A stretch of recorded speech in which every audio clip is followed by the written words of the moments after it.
viena no promenāde hotel galerijas zelta fonda gleznām ir Jāņa Lauvas 1958. gadā gleznotā Raiņa arests. Tā ir glezna, kas ir tapusi uz pasūtījumu. Pasūtījumu ir izdarījusi toreizējā Liepājas un rajona komunistiskās partijas apvienotās komitejas pasūtījums, un tas sasaucas ar 50. gadu beigām.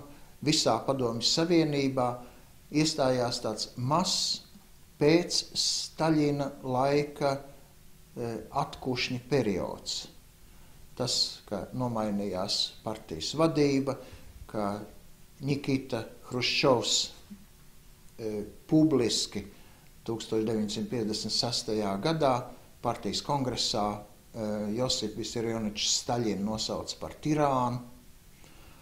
Un šī atkušņa vēsma